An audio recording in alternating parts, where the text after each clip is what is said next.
their face. I started this stunt shit. Now you ready? I tried to tell him, I show him. He don't know what that is. I'm like, I don't know that. Who put out that horrible, terrible, bad rumor that y'all broke up? Who did that? Your sister. Look at that big old beautiful house you done bought my sister. She all that. She all that. You all that. No, I did not start that rumor. Wait, Toni Braxton? No way. I don't buy that story for a second. And honestly, I don't even think that wedding ever really happened. Here's why. Stella doesn't make a single move without Slim being in the loop. You feel me? So something about that whole thing smells off. But here's the twist. Toni Braxton finally broke her silence. And what she revealed lit a fire under all those Birdman and Cash Money rumors that have been circling for years. Now everybody knows Birdman built his empire on pure legend, but the whispers say something darker. They say Cash Money was built on rituals, death, control, energy, and now that same energy is turning on Birdman himself. And guess who's shining a light on all of it? Toni. See, for years, people looked at Toni and Birdman like some wild fairy tale that made no sense. A soft-spoken songbird and a hardened mogul from the streets? What could they possibly have in common? But that's the thing. What looked like love on the surface was something way deeper. There was power there, heavy power. Toni didn't walk away because the romance fizzled out. She walked because she saw what that power could do when it turned dark. And that so-called secret marriage? Yeah, it wasn't just a rumor. It was real enough to send paperwork flying, people panicking, and the internet scrambling to keep up. 2 weeks after saying, "I do," everything fell apart. Toni jumped online, called it all cap, and wiped every trace of that union clean. That wasn't her running scared. That was her cutting ties. And look, we've all heard the whispers about what really goes down inside Cash Money. Strange meetings, odd choices, moves being made that nobody outside the circle can explain. Even OGs like Juvenile have hinted at it for years. He said it himself. When he first joined Cash Money, the vibe was different, strange. Like something deeper was always at play. So maybe this isn't just about love gone wrong. Maybe it's about power, how it's built, how it's lost, and what happens when you finally see what's hiding behind the golden glory. So here's what went down. I get to the label, right? And all of a sudden, bam, they start letting all the other artists go. Just like that, Toni came face to face with the side of Birdman's life most people don't see, and she instantly recognized what she was up against. Now, Toni had already survived battles most of us can't even imagine. Lupus, heart surgery, near-death experiences. But this was different. This was a whole other kind of fight. She didn't hesitate. Toni pulled back from Birdman's world, cleaned up her social media, and refocused on what mattered: performing, staying healthy, and protecting herself. Meanwhile, Birdman's world started to look gray. Cameras caught him nodding off during shows, looking rough, like maybe he'd been poisoning himself with lean or something similar. The internet went wild. Some folks even started calling him the Black Joe Biden, and not in a flattering way.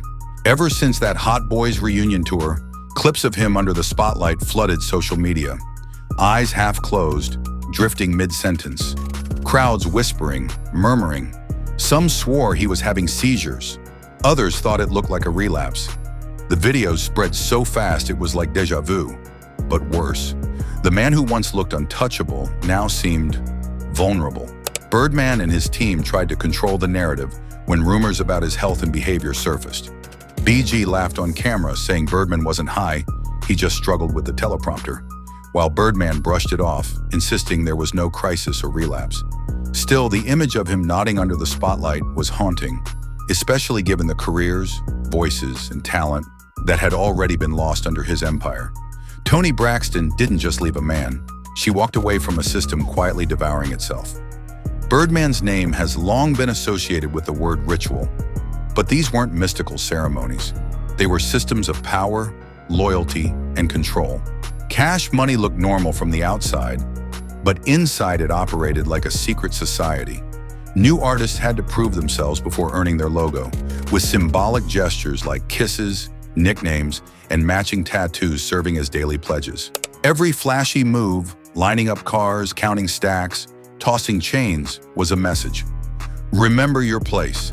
Those who resisted, like UNLV or Kilo G, faded from the picture, while cracks only became visible when Lil Wayne pushed back. The reality behind cash money rituals was cold and simple. Loyalty came at the cost of independence, freedom, and identity.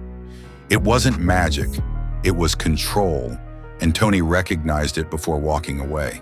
He repeated the moves so often that they became belief, even if it was fake. And that's exactly the world Toni stepped into. She saw how everyone froze the second Birdman walked in the room. It wasn't love, it was a warning. Around him, worship was the rule. Toni Braxton wasn't built for the cash money lifestyle. She fought too hard for her peace and sanity to stay in a system that demanded control over her life, so she walked away. Her brief secret marriage to Birdman, publicly tied back in 2016, but secretly formalized just last year, collapsed almost immediately. 2 days after the ceremony, Toni filed for divorce, calling it an irretrievably broken union. Although she later withdrew the petition, their mid-2025 social media purge confirmed the split.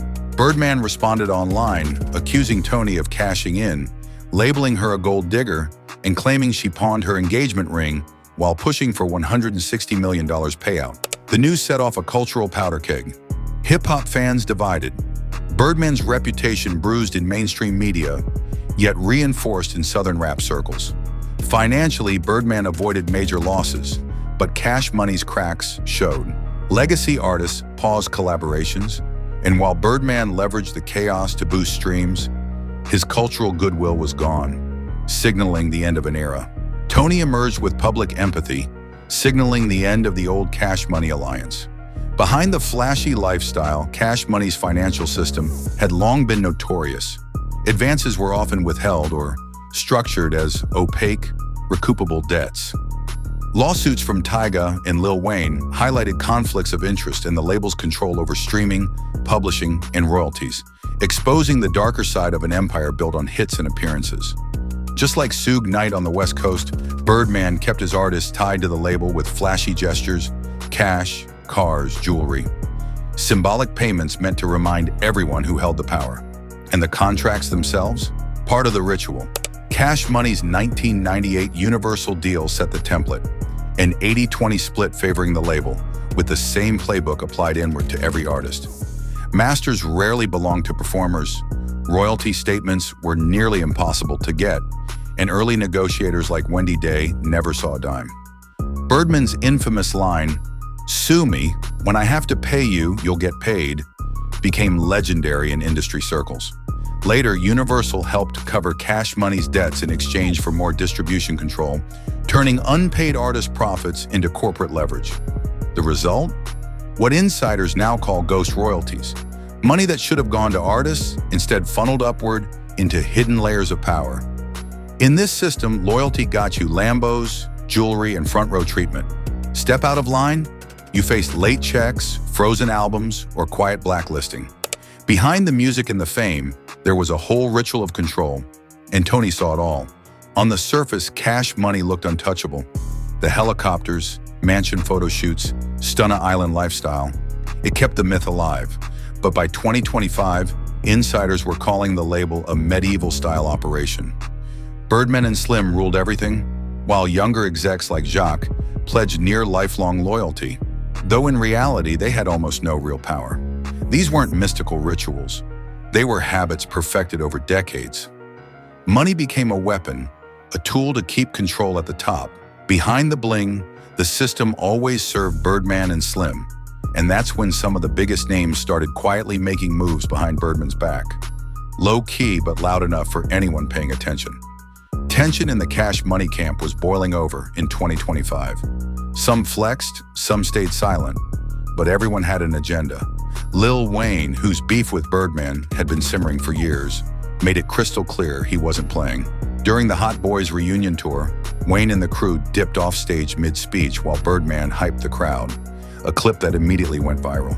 Just weeks earlier, at Lil Louisiana Fest 2025, Wayne straight up cut Birdman off mid-intro, not even letting him finish a dedication to his own mother, Ms. Gladys. Fans and insiders knew exactly what that meant. All that forgiveness from the 2018 settlement? Gone. Old wounds, old checks, old rules. it was Wayne reclaiming his lane.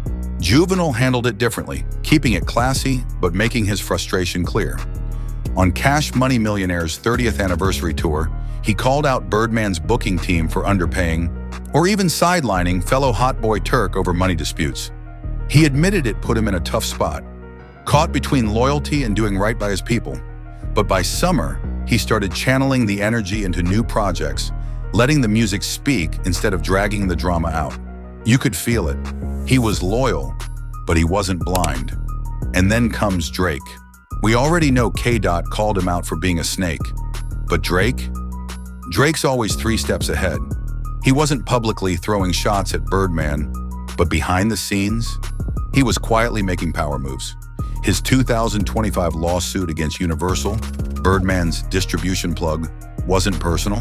It was chess, pure strategy. Everyone in the industry could see it.